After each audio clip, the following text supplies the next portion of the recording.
జోగి రమేష్ కొడుకు అరెస్ట్. అయితే దీనిపై పేర్ని నాని సంచలన ప్రెస్ మీట్ అంటూ పెడుతూ ఓన్లీ సాక్షికి సంబంధించినటువంటి రిపోర్టర్స్ మాత్రమే క్వశ్చన్ వేయడం కావచ్చు, ఇవన్నీ మనం చూసాం. అయితే పేర్ని నాని ఏం మాట్లాడాడు, అసలుకి ఆ మాటలకు అర్థం ఉందా లేదా, అక్రమమైన అరెస్ట్ అని చెప్పేసి అంటున్నాడు.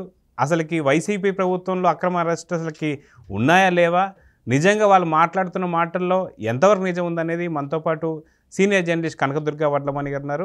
వారిని అడిగి తెలుసుకుందాం. మేడం నమస్తే. నమస్తే. జోగి రమేష్ సంబంధించి అరెస్టుల పర్వం అయితే కొనసాగుతుంది. ఎవరైతే ఈడీకి సంబంధించిన వాళ్ళందరూ కూడా సోదాలు చేస్తున్నారు, మనంతా తెలిసిందే.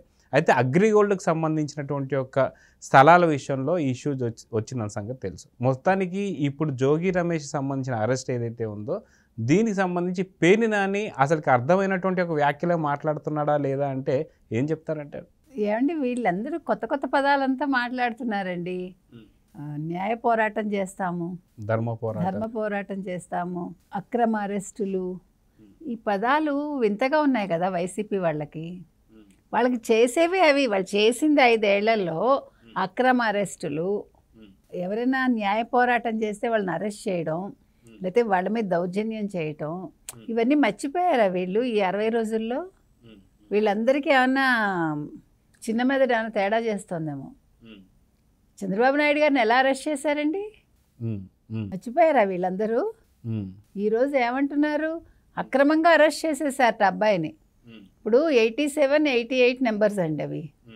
వాళ్ళు ఒక నెంబర్తో వాళ్ళు కొనేసుకుని పక్కనే అగ్రిగోల్డ్ ఉంది కదా, నెంబర్లు మారిపోయాయి కదా, మరి వాటి గురించి మాట్లాడే అసలు అక్కడ ఎందుకు కొన్నాడు? ఫస్ట్ థింగ్ అది.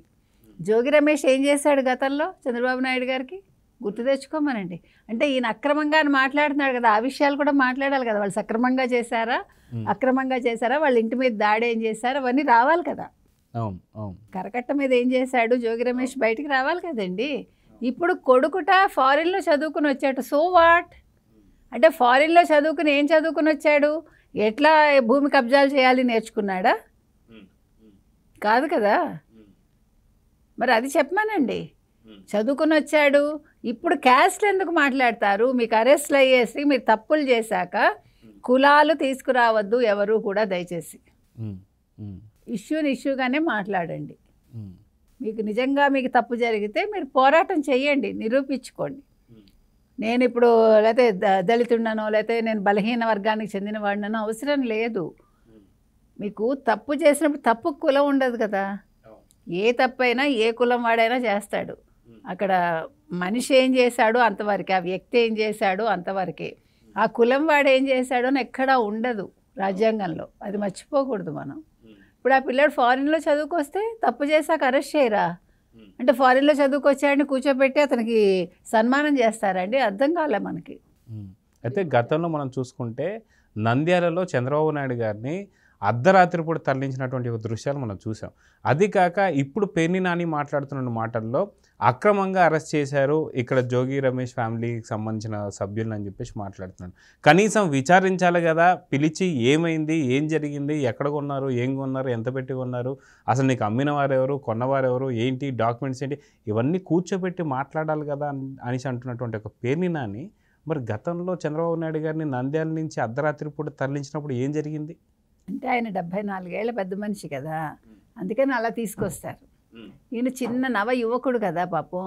ఈయన కూర్చోపెట్టి బుజ్జగించి, అమ్మ ఎట్లా తప్పు చేశావు, ఎక్కడ చేశావు, ఎవరు చేయించారు అని నెమ్మదిగా అడగాలి పాపం. లేకపోతే హడిలిపోతాడు పిల్లాడు కదా. ఆయన పెద్ద మనిషి కాబట్టి అర్ధరాత్రి ఆయన హెల్త్ ఏమైపోయినా పర్వాలా, ఆయనకి ఏదైనా అయితే వీళ్ళు బాధ్యత తీసుకునేవాళ్ళ. ఆయన స్ట్రాంగ్ మనిషి కాబట్టి తట్టుకున్నాడు. ఈయన చిన్న యువకుడు కదా, ఈయన తట్టుకోలేడు పాపం. ఇక్కడ క్యాస్ట్ వచ్చేస్తుంది మళ్ళా. ఇక్కడ ఎన్ఆర్ఐ పాపం. నీ చదువుకి నువ్వు చేసిన తప్పుకి సంబంధం ఏంటి? నువ్వు అసలు ఆ రోజు ఏం చేశారు మీరందరూ వైసీపీ వాళ్ళు? జగన్మోహన్ రెడ్డి ఎంత ఆనందపడ్డాడండి. ఇప్పటికీ నేను ఆ కళ్ళల్లో ఆనందం మర్చిపోను. నేను లేనుగా, లండన్లో ఉన్నానుగా అని నవ్వాడండి. అసలు అది ఒక నిజంగా పైశాచిక ఆనందం, పైశాచికమైన నవ్వు. అయితే ఆ రోజు ప్రెస్ మీట్ కూడా చూసాము. ఏదైతే జగన్ గారిని అడిగినప్పుడు ఏంటండి ఇట్లా చంద్రబాబు నాయుడు గారిని అక్రమంగా అరెస్ట్ చేశారంటే, ఏమో నాకు తెలియదు, ఆయన మాట్లాడినటువంటి భాష కూడా వైసీపీ అందరికీ మరి అంటుకుందో లేదో తెలియదు, ఎత్తేసారు. ఎత్తేయడం అనేది అంటే ఎత్తేయడం అంటే ఏంటి, మనిషిని లేపేద్దామనా? అంతే కదా. ఎత్తేస్తే ఎప్పుడు ఎత్తేస్తారు ఒక మనిషిని, ఎప్పుడు లేపేస్తారు ఒక మనిషిని? అంటే మీరు అన్నీ ముందుగా ప్లాన్ చేసుకుని ఆయన ఏదో చేద్దాం అనుకున్నారు, కానీ మీ వల్ల కాలేదు అది. అది మీరు అసలు ఊహించని విధంగా జరిగింది. అది 53 రోజులు ఆయన్ని పెట్టి సంబంధం లేకుండా అసలు అక్కడ ప్రూవ్ చేయలేక మీరు కాగితాలు, మీరు చెప్పిన సంఖ్య ఏంటి, లాస్ట్కి వచ్చింది ఏంటి, అది కూడా ఏం జరిగింది, దానికి మీరు ఎట్లా దాన్ని మసిపూసి మారేడుకాయ చేయడానికి ప్రయత్నించారు, అయినా ఏమీ చేయలేక మీరు 53 రోజులు ఆయన్ని ఎంత ఇబ్బంది పెట్టారండి. దాని మీద మీరు ఎన్ని రకాల ట్రోల్స్, వాళ్ళ సోషల్ మీడియాలో ఎన్ని రకాల కథనాలు, అసలు వాళ్ళందరూ రెచ్చిపోయి మాట్లాడి ఆయన్ని ఎంత ఆడుకున్నారండి. ఎంత తప్పది. పవన్ కళ్యాణ్ అన్న వ్యక్తి ఆ రోజు రాకపోయి ఉంటే ఏం జరుగుండేదో. చంద్రబాబు నాయుడు గారు అందుకే అది మర్చిపోలేదు కదా. అందుకే పవన్ కళ్యాణ్కి ఎంత ఇది ఇవ్వాలో రెస్పెక్ట్ అంత ఇస్తున్నారు ఆయన. మనిషి ఎప్పుడు మర్చిపోకూడదండి. మనకి సహాయం చేసిన వాళ్ళు ఇంత కొద్దిపాటి చేసినా కూడా మర్చిపోకూడదు. అయితే ఇక్కడ ఈరోజు ఆయన కొత్త కొత్త పదాలు, కొత్త కొత్త వ్యాఖ్యానాలు, కొత్త కొత్త రూల్స్ మాట్లాడుతున్నాడు పేర్ని నాని. తర్వాత ఏంటి సిగ్గు లజ్జ లేదా, వావి వరుసలేంటి అన అక్రమ సంబంధాలు ఇవి అన్న వావి వరుసలకి ఏం మాట్లాడుతున్నాడు అంటే, వీళ్ళందరూ కూడా ఇప్పుడు మనం శాంతిది అయింది మనకి, ఇప్పుడేమో దువ్వాడ శ్రీనివాస్ నడుస్తోంది ఆ మాధురితోటి. అంటే వీళ్ళు ఈ మైండ్ సెట్స్లోనే ఉన్నారా? తెలుగు రాకపోతే తెలుగు ఫస్ట్ నేర్చుకోమనండి, పెద్ద బాల శిక్షలు కొనివ్వండి బాబు. అంటే అక్కడ ఉన్నటువంటి ఒక రిపోర్టర్స్ కూడా ఎవరైతే ఉన్నారో వీళ్ళు వేరే ఎటువంటి ప్రశ్న పిలవకుండా మరి పెట్టారేమో తెలియదు, కానీ ఓన్లీ సాక్షి రిపోర్టర్ మాత్రమే ఉన్నట్టున్నారు. ఆయన వచ్చేసి ఏమంటున్నారంటే ఇక్కడ అక్రమ అరెస్ట్ కిందే చూడాలి కదా. ఎందుకు అంటే బాధితుడు ఇక్కడ జోగి రమేష్ సంబంధించిన ఫ్యామిలీ, కానీ జోగి రమేష్ మీదనే వీళ్ళు ఏదైతే కేసు పెట్టారనేది, బాధితుడి మీద కేసు ఎలా పెడతారు అన్న దానికి అక్రమంగా వాయు వరస లేకుండా ఇవన్నీ ఎందుకు పదాలు వస్తున్నాయి అనేది అర్థం కాని విషయం. తెలుగు రాక జగన్మోహన్ రెడ్డికే రాదు కదండి, ఇంక వీళ్ళకే వస్తుంది ఆ తలకాయ. వీళ్ళలో కొంతమందికి పెద్ద బాల శిక్షలు కొనివ్వాలేమో తెలుగు రాని వాళ్ళకి.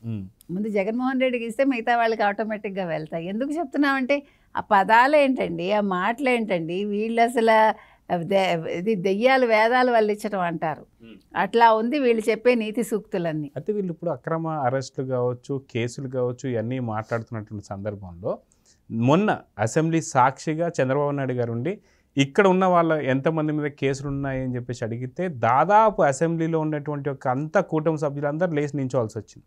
ఒక్కొక్కరి మీద 7 కేసులని, 60 కేసులని, 40 కేసులని, ఇలాంటి కేసులు పెట్టినటువంటి ఒక వైసీపీ ఇప్పుడు ఇలా మాట్లాడడాన్ని ఏమనాలి?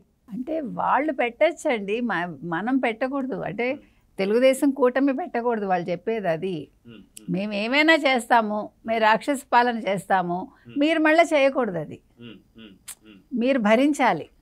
మేము చేసిన తప్పులన్నీ మీరు భరించాలి. మేము అవినీతి చేస్తాం, అక్రమాలు చేస్తాం, దౌర్జన్యాలు చేస్తాం, లేకపోతే అఘాయిత్యాలు చేస్తాం, మేము ఏమైనా చేస్తాం. ఎస్సీ ఎస్టీలను మేము అరాచకం చేస్తాం. మేము ఎస్సీ ఎస్టీల పైన కేసులు పెడతాం, అట్రాసిటీ కేసు తిరిగి పెడతాం. అంటే మేము ఎంతకైనా తెగిస్తాం. అది కాక పొంగనూరులో కూడా రాళ్ళు విసిరింది వైసీపీ పార్టీకి సంబంధించి అయితే చంద్రబాబు నాయుడు గారి పైన హత్యాయత్నం కేసు పెట్టడం. సో ఇవన్నీ కనిపించడం లేదంటారా? వాళ్ళకి కనిపించవండి. వాళ్ళకి యాక్చువల్గా పచ్చపొరలకు అమ్మాలి, కానీ ఇక్కడ నీలి పొరలకు అమ్మాయి వాళ్ళకి. ఇంకేం చేయలేం మనం. కాబట్టి ఇవాళ వాళ్ళు సహించలేనిది ఏంటంటే ఈ కేసుకి చంద్రబాబు నాయుడు గారికి సంబంధం లేదనే విషయం వాళ్ళకి తెలిసి కూడా వాళ్ళు ప్రతిదానికి చంద్రబాబు నాయుడు పేరు, లోకేష్ రెడ్ బుక్, ఈ రెండే తీసుకొస్తున్నారు. పవన్ కళ్యాణ్ పేరు ప్రస్తావించట్లేదు చూడండి. అంటే వాళ్ళ కుతంత్రం ఏంటంటే ఎలాగైనా జనసేనని, తెలుగుదేశాన్ని విడగొట్టాలి ఫస్ట్, అది ఒక తంత్రం. రెండోది, ఇప్పుడు అక్కడ ఇప్పుడు అసలు ఆయన మరో ఎవరి మీద మీరు కేసులు పెట్టకండి, ఏమీ చేయకండి, చట్టపరంగా వెళ్ళండి అన్నారు. చట్టపరంగానే వెళ్తున్నారు. దానికి జోగి రమేష్ మేము తప్పు చేస్తే నిరూపిస్తే నేనేమో విజయవాడ నడిబొడ్లో ఏంటి ఆయన ఉరి వేసుకుంటాను. నడిబొడ్లో ఎలా ఉరేసుకుంటాడు? అక్కడ చెట్లు ఉన్నాయా? ఎట్లా ఉరేసుకుంటాడు? ఎందుకు వేసుకుంటాడు? అంటే ఎవరిని బెదిరిస్తాడు ఆయన? మీరు తప్పు చేయకపోతే చెయ్యలేదని న్యాయస్థానంలో నిరూపించుకోండి. మీ కొడుకు తప్పు చేయకపోతే మీ కొడుకు నిరూపించుకోవాలి. దానికోసం అని అక్రమ అరెస్టులు అనే పదం ఎలా వాడతారు? అసలు అక్రమం అనే పదం ఏమిటి? అసలు అరెస్ట్ అంతే. అది సక్రమమా అక్రమమా అనేది కోర్టు నిర్ణయిస్తుంది, మీరు కాదు నిర్ణయించాల్సింది. అసలు పదాలు వాడకండి. మీకు తెలియకపోతే చట్టం గురించి తెలుసుకోండి. అంతేగాని ఇలాగే చేస్తారా, అందరినీ మేమందరం రెడీగా ఉన్నాము, మేమందరం ధర్నాలు చేస్తాము, మమ్మల్ని అందరినీ అరెస్ట్ చేసుకోండి 175 మందిని, ఎందుకు చేస్తారు? మీరు తప్పులు చేశారు మీరందరూ? అయితే ఒప్పుకుంటున్నావా?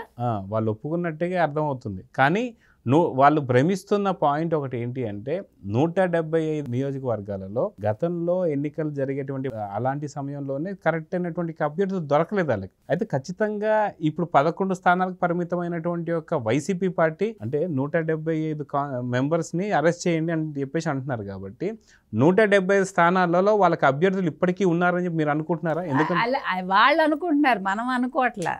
వాళ్ళకి ఇంకా అర్థం కావట్లేదు, వాళ్ళు లేరు అంతమంది, వాళ్ళు ఎప్పుడో వేరే పార్టీలోకి జంప్ అవడానికి చూస్తున్నారు, వాళ్ళు ఈ పార్టీని ఎప్పుడో వదిలేశారని వాళ్ళకి అర్థం కావట్లేదు. ఈ ఉన్న 10 మందిని పెట్టుకుని వాళ్ళు 175 అనుకుంటున్నారు. అది కూడా వాళ్ళకి తెలియట్లా. అంటే ఇప్పుడు అసలు పేర్ని నాని ఎందుకు వస్తున్నాడు ప్రెస్ మీట్కి? ఫస్ట్ సజ్జలు ఏమయ్యాడు, లేకపోతే విజయసాయి రెడ్డి ఏమయ్యాడు? వాళ్ళు కదా మాట్లాడాలి. మీరు ఎవరు అసలు ఎందుకు మాట్లాడుతున్నావు అంటే, ఇప్పుడు నీకు కొత్తగా ఈ పోస్ట్ ఇచ్చారా వాళ్ళని పీకేసి? సజ్జల భార్గవరెడ్డి ఏమైపోయాడు? ఇప్పుడు సజ్జల భార్గవరెడ్డి కూడా ఏదైనా వచ్చిందా? సో ఇప్పుడు నేను అనేది ఏంటంటే, ఈ జోగి రమేష్ కొడుకి సజ్జల భార్గవరెడ్డికి ఏమైనా సంబంధం ఉందా? అసలు వీళ్ళు ఏ రకంగా ఈ తప్పు తడకలన్నీ చేశారు? ఇంకా ఎవరెవరు ఉన్నారు అసలు వైసీపీ వాళ్ళు దీని వెనకాల? ఒక జోగి రమేష్ కొడుకు జోగి రమేషేనా, లేకపోతే వేరే వైసీపీ వాళ్ళు కూడా ఉన్నారు? ఇంకా చాలా, ఇప్పుడు 2 కేసులు కదా వచ్చాయి, సిబిఐ ఒకటి ఇదొకటి, ఈడీ కేసు ఒకటి. సో ఈడీ సోదాలు చేశాకే కదండి, వాళ్ళకి ప్రూఫ్స్ దొరికాకే కదా వాళ్ళు అరెస్ట్ చేస్తారు. ఆ మాత్రం కామన్ సెన్స్ లేకుండా మాట్లాడితే ఎట్లా? అసలు కేసు పూర్వాపరాలు తెలుసుకుని వీళ్ళు మాట్లాడాలి. నిజంగా వాళ్ళు అక్రమంగా అరెస్ట్ చేశారనే అనుకుందాం, వెంటనే కోర్టుకి వెళ్ళి బెయిల్ తెచ్చుకో. ఇగో ఈ రకంగా చేశారు, తప్పు చేసింది తెలుగుదేశం పార్టీనో లేకపోతే ఆ కన్సర్న్ ఆఫీసర్స్, మీరు కోర్టుకు వెళ్ళండి. మీరు ధర్మ పోరాటం కదా చేస్తారు, ధర్మంగా చెయ్యండి. అప్పుడు అందులో నిజానిజాలు ప్రజలకు వివరించండి. ఇప్పుడు ఒక కేసు పెట్టగానే మీరు వెంటనే ప్రెస్ మీట్ పెట్టేసి మేమేదో చాలా పతివ్రతలం పత్తిత్తులం మేమని మాట్లాడద్దు. ఇప్పుడు వైసీపీ వాళ్ళకి తెలుసు వాళ్ళు ఏం తప్పులు చేశారో, ఎంతమంది అరెస్ట్ అవుతారో, ఏ రకంగా ఉండబోతోందో వాళ్ళ ఫ్యూచర్. వాళ్ళకి అన్నీ 70mm ఎప్పుడో కనిపించేసింది, 60 రోజుల క్రితమే కనిపించింది. కాకపోతే ఏంటంటే ఇప్పుడు పార్టీ క్యాడర్ని కాపాడుకోవటానికి ప్లస్ ఫేస్ వాల్యూ రేపొద్దున ప్రజల ముందు మాట్లాడటానికి ఊరికే ఇదొక ప్రెస్ మీట్ అంతే. దీంట్లో నిజానిజాలు ఏమీ లేవు, వాళ్ళకి తెలిసి నిజాలు ఏంటో. సో చూద్దాం మేడం, ఖచ్చితంగా పేర్ని నాని చెప్పినటువంటి ఒక ప్రెస్ మీట్ కావచ్చు, లేదంటే వ్యాఖ్యలు కావచ్చు, అది ఒక హాస్యాస్పదంగా ఉన్నాయి. తను మాటలకు కూడా సరిగ్గా లేవు. చూద్దాం ఏం జరుగుతుంది. నమస్తే.